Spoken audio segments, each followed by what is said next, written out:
ভাইয়া কেমন হচ্ছে খাওয়া? খুবই সুন্দর, মার্ভেলাস, নাইস। পছন্দ হয়েছে? অনেক অনেক। আর একটু খাবেন ভাই? একটু খেয়ে নেই, তারপর দেখবো। ওকে ভাইয়া। শীতের দিনে তো খিচুড়িটা একটু আঠাটা তো খুব মজা।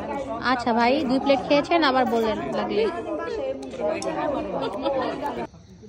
গ্রামে গেলে প্রতিবারের মতোই শুরু হয়ে যায় আমাদের পিকনিকের আয়োজন। আজকে রয়েছে গরুর মাংস দিয়ে খিচুড়ি, তার সাথে অ্যাড হবে কিছু সবজি। শীতের রাতে সবজি দিয়ে খিচুড়ি খেতে সেই জমবে। আমরা প্রতিবার গ্রামে গেলেই এরকম পিকনিকের আয়োজন করে থাকি, যা আমাদের করতে খুব ভালো লেগে থাকে। কখনো বারবিকিউ, কখনো কাচ্চি, কি কখনো খিচুড়ি, আবার কখনো বা পায়েসও তো থাকে। শীতের রাতে এই খিচুড়ি খেতে তো সেই লাগবে। আর এখানকার রান্না করবে আমরা সবাই মিলে। প্রথমে তো চুলাটা জ্বালিয়ে নিতে হবে, তাই আমার আব্বু আর ভাইয়া মিলে চুলাটা জ্বালিয়ে নিচ্ছিল।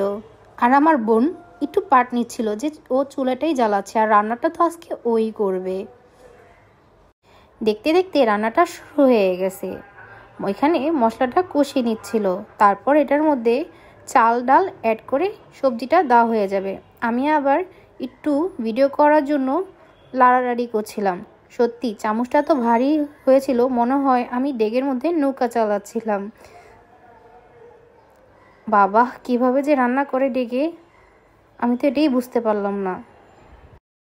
মূলত রান্নাটা করতেছিল আমার আব্বু, আর আমরা আসছিলাম শুধু ছবি তোলার জন্য। এখানে অনেক শীত ছিল তো, তাই আগুনের পাশে দাঁড়াতে একটু ভালোই লাগতেছিল। শীতের রাতে এরকম গরম গরম খিচুড়ি খাওয়ার জন্য তো একটু কষ্ট করাই যায়, তাই না? এখানে আমরা সবাই অনেক মজা করতেছিলাম।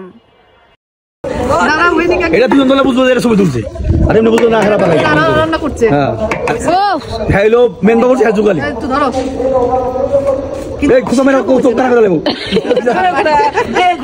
জায়গা জায়গা দেও ঠিক করে বলে হালাই যায় না কাল ঘোড়া শেষ।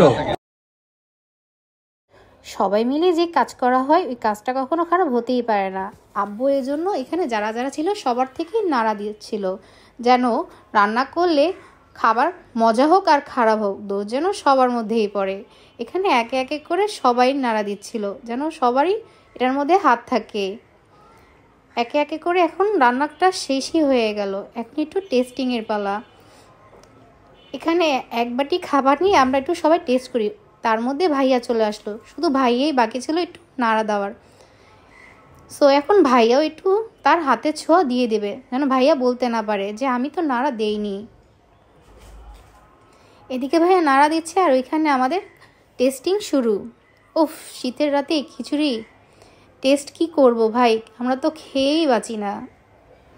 আসলে বাসায় যতই মজা করে রান্না করো না কেন, গ্রামে সবাই মিলে একসাথে খাওয়া আর বাসায় বসে খাওয়া স্বাদ অনেক ভিন্ন রকম। এই মজার স্বাদ বাসায় কখনো একা বসে খাওয়াতে পাওয়া যায় না। সো দেখতে দেখতে রান্নাটা শেষ, দেখতেই পাচ্ছেন কালারটা কিন্তু সেই আসছে। আর সত্যি বলতে রান্নাটাও শেষ। এখন সবাই আমরা উঠোনে বসেই খাবো। সো আব্বু সবাইকে সার্ভ করে দিচ্ছিল, আর তারপরে আমরা সবাই বসে একসাথে খাবো। কেউ কিন্তু নজর দিয়েন না, যার যার খেতে মন চাবে নেক্সট টাইম আমরা গ্রামে গেলে চলে আসবেন, আপনাদের সবার দাওয়াত রইল। আমি তো সবার শেষে খেতে বসলাম। গরম গরম খিচুড়ি ঠান্ডা করতেও তো একটু সময় লাগে, তাই না? উফ, কি শান্তি শীতের মধ্যে গরম গরম খিচুড়ি খেতে। খাবার হজম করার জন্য বাচ্চাদের সাথে আবার একটু খেলাধুলা করে নিলাম। আজকে এই পর্যন্তই। ভিডিওটা কার কেমন লেগেছে অবশ্যই কমেন্ট করে জানাবেন। আর এই হচ্ছে আমাদের কাজী বাড়ির বাচ্চা পার্টি। সবাই ভালো থাকবেন, আল্লাহ হাফিজ।